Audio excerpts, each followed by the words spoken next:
Hello students, welcome to polytechnic classes. आज से मैं स्टार्ट करने वाला हूँ CMA ED construction management accounts and entrepreneurship development का चैप्टर नंबर 4। चैप्टर का नाम है ऑर्गेनाइजेशन और इसमें जितने भी इंपॉर्टेंट इसमें MCQs बनेंगे आज मैं सारे आपको कराऊंगा। ठीक है, इसके अलावा जो लोग चैनल पे नए जुड़े हैं वो एस्टिमेशन और डिज़ाइन ऑफ स्टील स्ट्रक्चर के वीडियोस भी मैं डाल रहा हूँ, आप वो भी देख सकते हैं। ठीक है, और रेगुलर वीडियोस इसमें अपडेट हो रहे हैं, सो प्लीज़ देखें और थैंक्स फॉर योर सपोर्ट। चलते हैं वीडियो पे, क्वेश्चन नंबर 1 देख लेते हैं। तो चलिए स्टार्ट करते हैं क्वेश्चन नंबर 1 से। क्वेश्चन नंबर 1 दे रखा है, संगठन के प्रमुख अभिलक्षण क्या हैं। देखिए, अभिलक्षण समझने से पहले समझ लीजिए संगठन क्या होता है। देख, संगठन कहते हैं ग्रुप ऑफ पीपल्स को। ठीक है, जो लोग इंग्लिश वाले हैं वो भी समझ लें, ग्रुप ऑफ पीपल यानी कि लोगों का जो संगठन है, जो एक साथ मिल के काम करता है, उसको कहते हैं एक प्रकार का संगठन या ऑर्गेनाइजेशन। ठीक है, एक प्रैक्टिकल लाइफ एग्जांपल लें तो कोई भी इंसान अकेले किसी चीज़ में निपुण नहीं हो सकता, उसको अलग अलग लोगों की ज़रूरत पड़ती है, क्योंकि हर किसी की अपनी अपनी क्वालिटीज़ होती हैं, अपनी अपनी अच्छाइयाँ और बुराइयाँ होती हैं। तो इस कारण से एक संगठन में अलग अलग तरीके के लोग जुड़ के काम करते हैं ताकि वो एक बेस्ट आउटपुट दे सकें। जैसे फॉर एग्जांपल आप पॉलिटेक्निक क्लासेस में देखिए तो यहाँ हर ब्रांच के अलग अलग टीचर हैं, सबका अपना अपना तरीका है पढ़ाने का और हर कोई आपको अपने अपने तरीके से नोट्स और PDF अवेलेबल करा रहा है, इसके अलावा क्लासेस ले रहा है। ठीक है, तो सबकी अपनी अपनी क्वालिटीज़ हैं, कोई अकेला निपुण नहीं हो सकता किसी भी पूरी ब्रांच में। ठीक, अगर मैं अकेले बैठूंगा और सोचूं मैं सबको सब पढ़ा दूं तो अकेला ऐसे कभी नहीं हो सकता। ठीक है, तो इसीलिए एक संगठन की ज़रूरत, ऑर्गेनाइजेशन की ज़रूरत तब पड़ती है जब आप किसी बड़े स्तर के किसी टारगेट को अचीव करना चाहते हैं, तो आप एक ग्रुप ऑफ पीपल्स के साथ मिल के काम करते हैं, इसको कहते हैं संगठन। ठीक, तो जो क्वेश्चन आपको दे रखा है, क्वेश्चन में दे रखा है संगठन के प्रमुख अभिलक्षण क्या हैं, संगठन के प्रमुख कैरेक्टरिस्टिक्स क्या हैं। ठीक है, संगठन के कैरेक्टरिस्टिक्स क्या होते हैं। प्रत्येक सदस्य का अपनी जिम्मेदारी को समझना बिल्कुल ज़रूरी है। संगठन के प्रत्येक सदस्य का उद्देश्य एक समान एवं स्पष्ट, बिल्कुल जब तक आपका विजन टारगेट एक समान नहीं होगा और क्लियर नहीं होगा आप जाएंगे किस दिशा में, तो दूसरा पॉइंट भी सही है। संगठन का ढांचा भली भांति गठित हो, मतलब जो भी संगठन है उसके जो लोग हैं उसका जो स्ट्रक्चर है वो एकदम वेल मेंटेन्ड हो, डिफाइंड हो कि किसको क्या रोल प्ले करना है।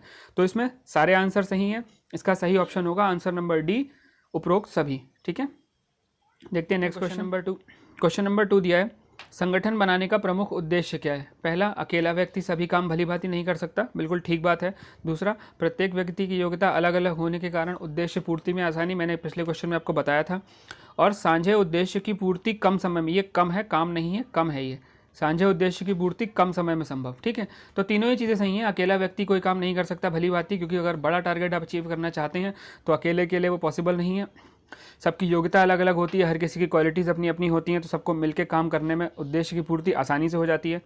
साझे उद्देश्य की पूर्ति में कम समय संभव, बिल्कुल सही बात है। तो इसका क्या ऑप्शन से होगा, इसका सही आंसर होगा आंसर नंबर डी, उपरोक्त सभी। ठीक है, ये क्वेश्चंस मैं इसलिए भी ऐसे फ्रेम करता हूँ कि ताकि आपको उस चैप्टर के बेसिक नॉलेज भी साथ साथ मिल जाए, क्योंकि अब हम पूरा चैप्टर नहीं पढ़ा सकते और ये सब्जेक्ट भी इतना बड़ा है कि किसी भी हाल में 15-20 दिन में ख़त्म नहीं हो सकता।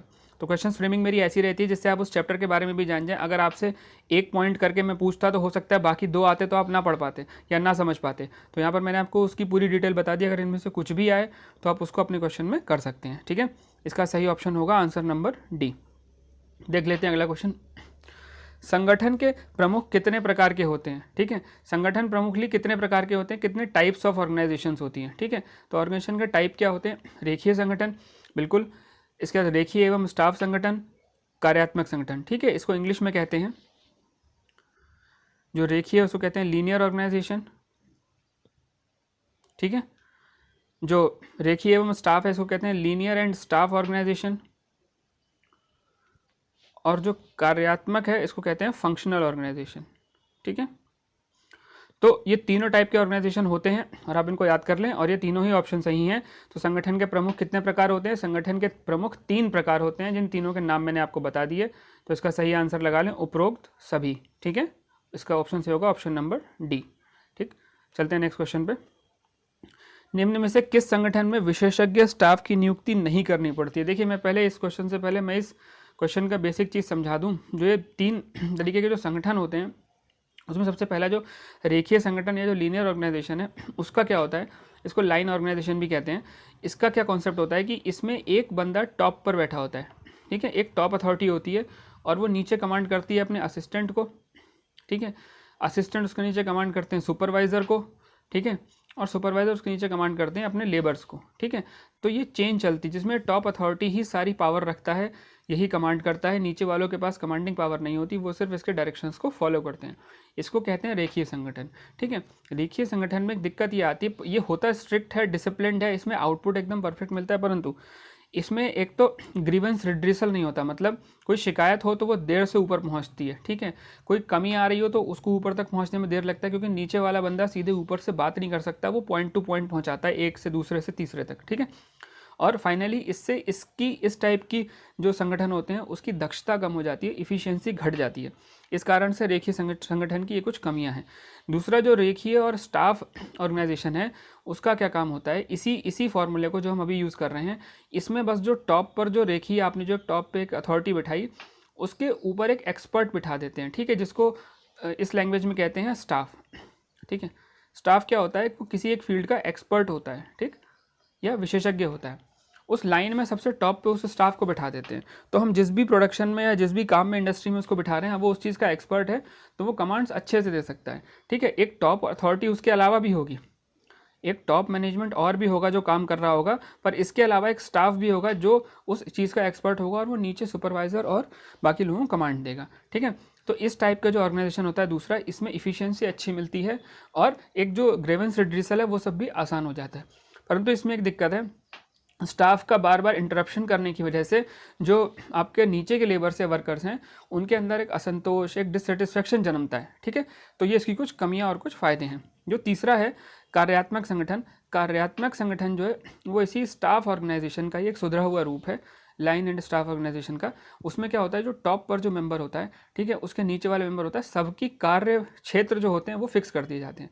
मतलब सबका वर्क कितना है उनको डिफाइन कर दिया जाता है, ठीक है, कि आपका वर्क कितना ही है, ठीक है। उसके बाद जो सबसे नीचे वाला है वो अपने फर्स्ट एंड को रिपोर्ट करेगा, वो अपने सेकंड एंड को रिपोर्ट करेगा, सेकंड अपने थर्ड को रिपोर्ट करेगा। मतलब एक चेन सी चलती है और सबको डेफिनेशन पता होती है कि हमें कहाँ से कहाँ तक काम करना है, कहाँ हमें नहीं काम करना। इससे नीचे वालों में इंटरप्शन खत्म हो जाता है। जो जस्ट आपका इमीडिएट बॉस है आप उसी को रिप्लाई करेंगे या उसी को आप कमांड उसी की कमांड आप मानेंगे, उसके ऊपर वाले अपने ऊपर की कमांड मानेंगे, ठीक है। तो कार्यात्मक संगठन में मुझे एक इंटरप्शन की वजह से जो असंतोष पैदा हो रहा था वो खत्म हो गया, ठीक। तो ये 3 तरीके के स्टाफ ऑर्गेनाइजेशंस होती हैं। अब इसमें आपका जो आंसर है वो सही आंसर कौन सा है, किस संगठन में विशेषज्ञ स्टाफ की नियुक्ति नहीं होती। अब आप समझ गए होंगे, विशेषज्ञ स्टाफ की नियुक्ति नहीं होती रेखीय संगठन में, जिसमें टॉप पर एक बंदा अकेले बैठा होता है, ठीक है। जो जैसे मिलिट्री ऑर्गेनाइजेशन है उसमें टॉप पर एक आदमी होता है, उसके नीचे पूरा बेस काम करता है उसका, ठीक है। चलते हैं अगले क्वेश्चन पे। तो नेक्स्ट क्वेश्चन है क्वेश्चन नंबर 5, निम्न में से सबसे न्यूनतम दक्षता किस संगठन की होती है, ठीक है। लीस्ट इफिशियंट इनमें से कौन सा ऑर्गेनाइजेशन होता है, ठीक है। तो लीस्ट इफिशियंट इनमें से होता है, अभी मैंने आपको बताया था, रेखीय संगठन, क्योंकि इसमें एक टॉप बॉस होता है, उसी के अंडर में सब लोग काम करते हैं। तो इस कारण से जो नीचे से जो प्रॉब्लम होती है उसको ऊपर तक पहुंचने में देर लगता है और इफिशियंसी में टाइम लगता है, इफिशियंसी कंट्रोल होने में देर हो जाती है, ठीक है। तो इसका ऑप्शन नंबर बी सही आंसर है। चलते हैं अगले क्वेश्चन पे। रेखीय एवं स्टाफ संगठन में प्रमुख दोष होते हैं, ठीक। रेखीय एवं स्टाफ संगठन मैंने भी बताया था, जो सेकंड नंबर है मैंने बताया, जिसमें एक विशेषज्ञ, ठीक है, एक विशेषज्ञ या फिर एक एक्सपर्ट बिठा देते हैं। तो इस टाइप के किसी ऑर्गेनाइजेशन में नुकसान या दोष क्या होते हैं। विशेषज्ञ स्टाफ द्वारा रेखीय कर्मचारी पर टीका टिप्पणी, बिल्कुल मैंने बताया था आपको। दक्षता, ये भी सही है। जटिल समस्याएं हल ना होना, तो जो तीसरा ऑप्शन है जटिल समस्याएं हल ना होना, ये गलत है, क्योंकि जटिल समस्याएं हल उसमें हो जाती हैं, क्योंकि आपने जो स्टाफ बिठाया है ऊपर विशेषज्ञ, वो उस चीज़ का एक्सपर्ट है, इसीलिए उसको बिठाया गया ताकि जटिल समस्याएं वो हल कर सके। इस ऑर्गेनाइजेशन में दक्षता की भी कमी नहीं होती है, बस प्रॉब्लम ये आती है कि जो असंतोष, जो एक डिससेटिस्फेक्शन आपके एम्प्लॉयज़ में आने लगता है, बस वही एक प्रॉब्लम है। तो इसका सही आंसर क्या होगा, इसका सही आंसर होगा ऑप्शन नंबर ए, विशेषज्ञ स्टाफ द्वारा रेखीय कर्मचारी पर टीका टिप्पणी, ठीक है। चलते हैं आगे। रेखीय संगठन के प्रमुख दोष होते हैं, ठीक। लाइन ऑर्गेनाइजेशन के प्रमुख दोष क्या होते हैं। लाइन ऑर्गेनाइजेशन के प्रमुख दोष होते हैं निर्णय लेने में विलंब, दक्षता, शीघ्र कार्यवाही, सरल व्यवस्था, ठीक है। तो जो इसमें दोष हैं वो देखिए क्या है। सबसे पहले मैं स्टार्टिंग से आपको समझा दूँ। निर्णय लेने में विलंब, जब टॉप पर कोई एक सिंगल अथॉरिटी बैठी है, उसी को सारे डिसीजन लेने हैं, तो देर किस बात की, वो जो डिसीजन चाहेगा फट से लेगा और नीचे वालों को बोल देगा आपको ये काम करना है, दैट्स इट। तो विलंब किस बात का, ये पॉइंट गलत हो गया, ठीक है। दक्षता, इसकी प्रॉब्लम रहती है क्योंकि इफ़िशियंसी नहीं आ पाती, क्योंकि आपका ग्रीवेंस रिड्रेसल देर में होता है, आपकी शिकायत पे निवारण देर में होता है, ठीक है। नीचे वालों की अगर कोई बात है जो उनको अगर कोई नया आइडिया सजेशन देना है तो वो भी ऊपर तक देर से पहुंचता है, इस कारण दक्षता में कमी आती है। शीघ्र कार्रवाई, इसमें कार्रवाई सबसे शीघ्र होती है, क्योंकि एक अथॉरिटी ने जो बोल दिया नीचे वाले सब वही करेंगे, उसमें खुद का कोई उनका व्यू नहीं होता। व्यवस्था, बिल्कुल सबसे सिंपलेस्ट व्यवस्था रेखीय ऑर्गेनाइजेशन ही है, क्योंकि इसमें जो टॉप मेंबर है उसने जो बोल दिया वो चेन में एक नीचे की तरह ट्रांसफर होता चला जाएगा, सरल रेखीय व्यवस्था होती है ये, ठीक है। तो इसका सही आंसर क्या होगा?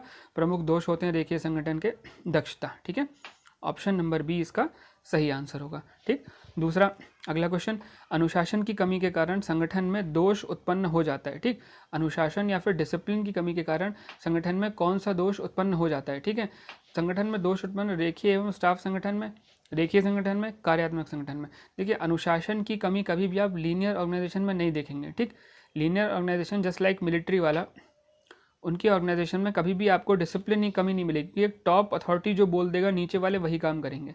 तो अनुशासन की कमी आपको लीनियर में कभी नहीं मिलेगी। ठीक है, कार्यात्मक संगठन में ये चीज़ थोड़ी थोड़ी होती है। ठीक, क्योंकि इसमें जो टॉप अथॉरिटी आपने बैठाई है, ठीक है, टॉप अथॉरिटी जो आपने बैठाई है, अगर वो नीचे वालों का ग्रीवेंस रिड्यूसल सही से नहीं कर पा रहे हैं तो उनके मन में असंतोष होगा और वो काम में रुचि नहीं लेंगे।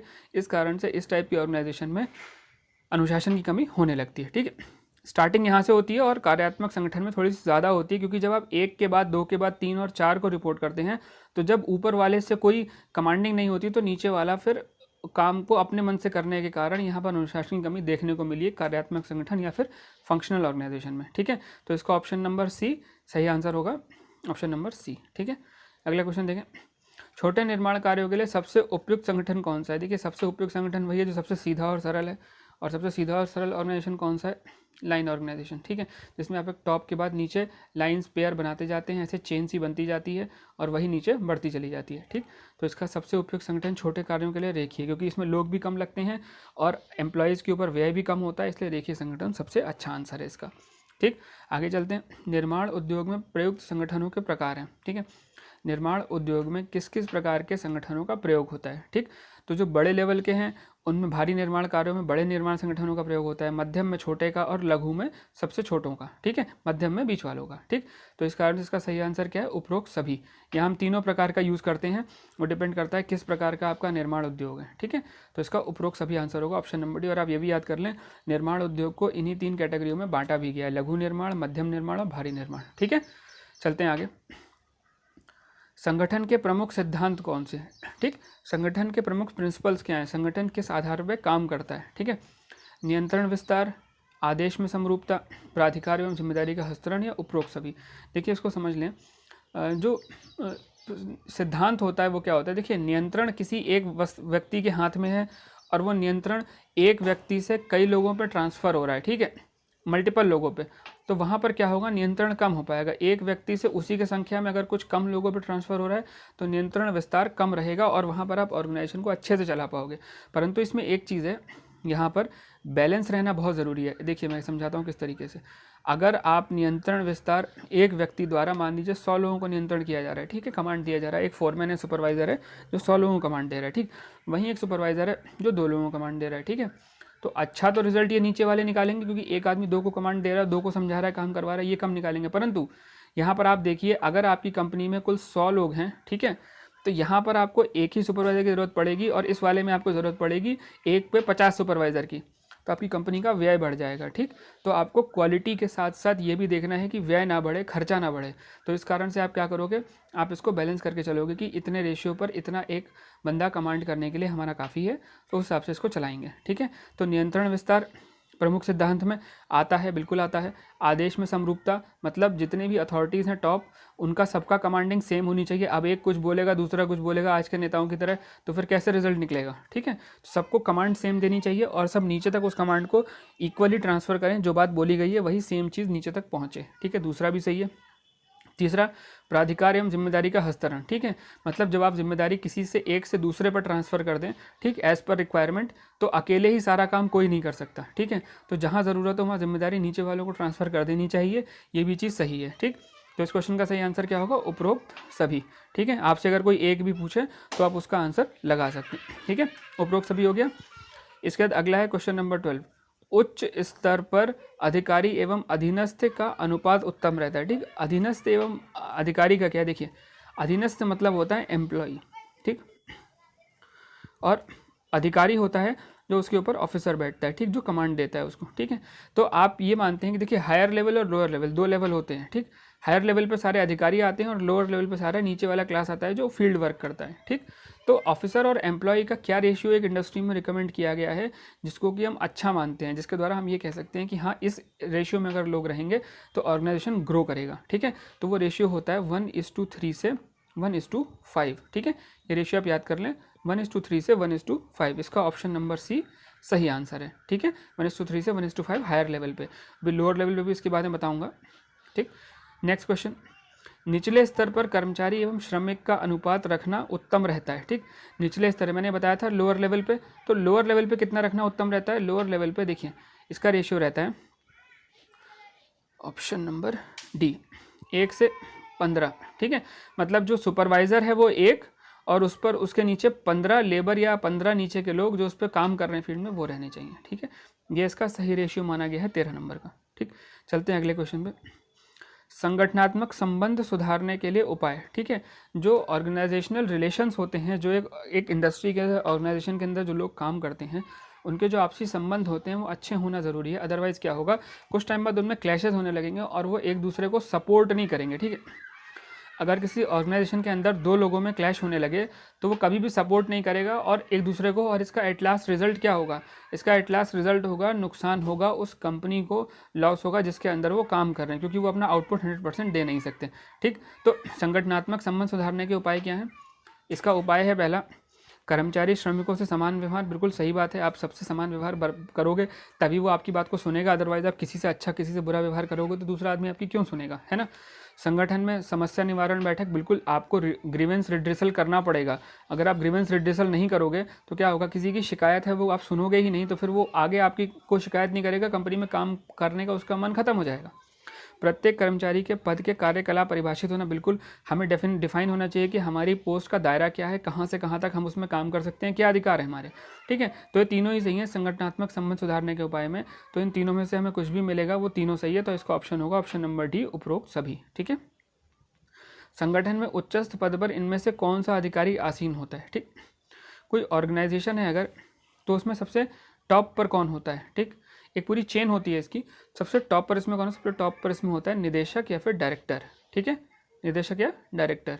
ठीक, उसके नीचे मुख्य अभियंता होता है, फिर अधीक्षक आता है, फिर सुपरिटेंडेंट आता है। तो ये ऑर्डर ऐसे चलता है, इसका ऑप्शन नंबर भी सही आंसर है। ठीक है, अगला देखें, निर्माण कार्य में सीधे श्रमिकों से संपर्क एवं काम लेने को नियुक्त किया जाता है। ठीक है, मैंने अभी हायर और लोअर क्लास बताया था, तो लोअर क्लास में जो सबसे नीचे जो लेबर काम करता है, ठीक है, उससे काम लेने के लिए, उसको कमांड देने के लिए किसको बनाया जाता है? अब डायरेक्टर सीधा तो आके लेबर को कमांड देगा नहीं, तो पूरी चेन बनती है। तो उस चेन में उस लेबर के ठीक ऊपर कौन होता है आपको पता होना चाहिए। सबसे ऊपर होता है फोरमैन। ठीक है, साइट इंजीनियर फोरमैन के ऊपर होता है। फोरमैन होता है पब्लिक रिलेशन ऑफिसर का कोई खास मतलब इनसे नहीं होता, फील्ड वर्क से। वो पब्लिक रिलेशन देखते हैं, नई जगह से डीलिंग देखते हैं। और ऑल ऑफ द अबव इसका आंसर सही नहीं है, तो इसका सही आंसर है ऑप्शन नंबर बी, फोरमैन। ठीक है, निर्माण कार्य में सीधे श्रमिकों को काम लेने के लिए नियुक्त किया जाता है फोरमैन को। ठीक है, आगे चलते हैं, निर्माण कार्य में अभिप्रेरणा के लाभ। ठीक है, मोटिवेशन। अब आप अगर किसी जगह काम कर रहे हैं और आप मोटिवेटेड ही नहीं है उस काम को करने के लिए, आपके पास कोई विजन नहीं है, उस काम को करने की कोई प्रेरणा नहीं है, तो आप क्यों काम करेंगे? उस काम को करेंगे भी तो बेमन से करेंगे। तो और ये इस चीज़ का नुकसान एट लास्ट होगा, लॉस होगा आपकी उस इंडस्ट्री को जहाँ आप काम कर रहे हैं। ठीक, तो वो कभी नहीं चाहेंगे उनके जो कंपनी एम्प्लॉयज़ हैं वो डीमोटिवेटेड हों। तो मोटिवेट करने के लिए क्या है, श्रमिकों की कार्य में मोटिवेशन के लाभ क्या हैं? श्रमिकों की कार्य में रुचि और लगन बढ़ जाती है, बिल्कुल सही बात है।